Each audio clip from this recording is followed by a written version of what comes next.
Hello, good afternoon. Satyamala Firembom welcome you all in ISTV News. The top stories we have now.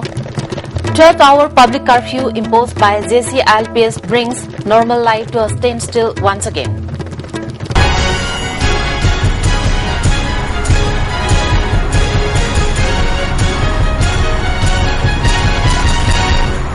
The 12-hour public curfew imposed by the Joint Committee on Inner Line Permit System, that is JCILPS, from 4 a.m. today has once again brought the normal life to a standstill in the state. The public curfew will end at 4 p.m. Since the public curfew was announced late last night, not many people knew about it this morning. Thus, vegetable sellers, market vendors and buyers came to Khwaeramban Bazaar as usual in the early morning. People were seen moving about on the streets, but around 10 a.m. as the news of the public curfew spread far and wide, all women vendors folded up their merchandise and went back home. Later, all roads in Imphal city were deserted. Vehicles stayed off the roads. All passenger vehicles stopped plying. Oil pumps remained closed. Few government offices were seen opening, but attendance was next to nil. Police pickets were deployed at strategic places in Imphal East and West districts with known history of violence protests. On the other hand, vehicles that plied amidst the enforcement of 12-hour public curfew were halted by a large number of protesters at Kesampat Lemizam Laikai. However, it is reported that a Scorpio vehicle was damaged by the protesters as it was forcibly trying to pass the barricade.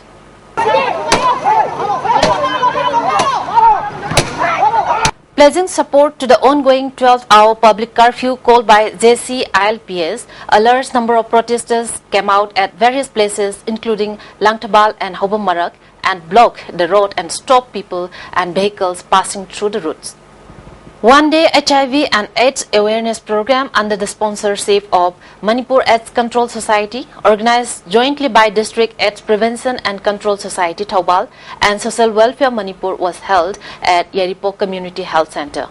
Parliamentary Secretary K. Megachandra, Chairperson of Yaripok Municipal Council, Kaisam Rupachandra, Joint Director of MEX, Avira Mongjam, CMO of Thoubal, Dr. Jayanta Kumar, Officer of District AIDS and ICDS, Thangpa Sarto, and SDPO of Yaripok as Hemanta were present as main guests at the awareness program.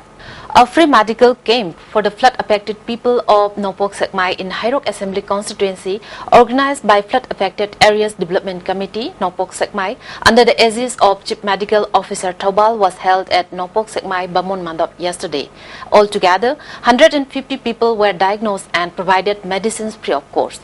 SDPO of Yaripok, Hemanta, also participated in the awareness program. I'm ready. Telero. Editor Carlate. Some say hujik perfectly straight ado kankhar kandadi freezy. Relax. Perfectly straight. Aina semi anoba sunsil perfectly straight with straight lock technology maramdi. Some kankraba matung dasu align straight oina leina bagidamo. Wow, hujik so straight oirina. Straight and gorgeous. Sunsilk perfect straight. Lock Tobio, rock Tobio.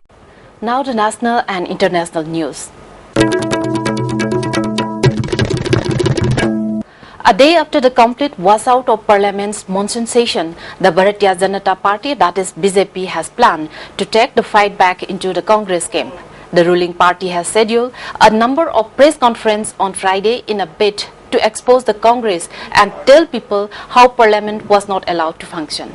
Addressing the first of such media meets in the national capital, Union Ministers Prakash Javadekar and Piyush Goyal hit out at the Congress, asserting that the government will pass the GST bill at any cost.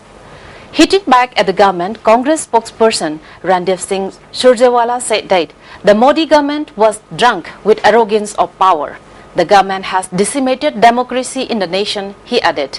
According to sources, the Narendra Modi government is likely to call a special session of parliament from August 31st to September 4.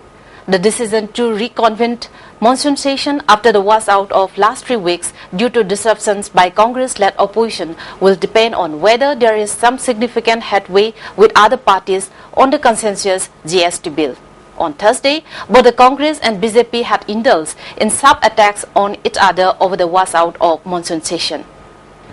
A scuffle has ensued at Jantar Mantar after the Delhi police forcibly tried to evict the ex-servicemen from the area. The police said that the ex-servicemen were being removed from Jantar Mantar as the area had to be sanitized ahead of the Independence Day. The ex-servicemen who have been protesting over their demand for the one rank, one pension, that is OROP scheme, have refused to budge and are holding the ground at Jantar Mantar. Adamant on their stand, they say that they will not leave the protest site till their demands are met. The retired armed forces personnel had on Thursday outrightly rejected the latest proposal on one rank, one pension offered by Narendra Modi government. The ex-servicemen have maintained that they do not want any change and do not want the OROP to be diluted. The veterans want OROP to be implemented in letter and spirit as approved by the parliament. Prime Minister Narendra Modi may announce implementation of the long-delayed OROP scheme on August 15 when India celebrates its 69th Independence Day. Fires are still burning at the site of two massive explosions in the Chinese city of Tianjin some 36 hours after the blast. A team of military chemical experts is testing for toxic gases at the scene and rescuers have been ordered to wear protective clothing, state media said. At least 50 people died and hundreds were injured, 71 critically in the explosions on Wednesday evening. Meanwhile, search teams found a survivor in the debris on Friday. Officials said earlier that 17 firefighters were among the dead and China's Ministry of Public Security at that date. As of Thursday afternoon, 18 others were still missing. Tianjin's fire chief Zhu Tian told reporters on Friday that more than 1,025 fighters and 145 engines were still battling flames at the scene. The hazardous goods warehouse that exploded in the port area is owned by a company called Rehai Logistics, which reportedly handles toxic chemicals including sodium cyanide. But city officials said on Friday they still do not know what materials were at the warehouse or what the causes of the blast was. Before we end, the recap of the top story. 12-hour public curfew imposed by JCLPS brings normal life to a standstill once again. Thank you for joining us. Keep watching ISTV News. We will be back with more updates.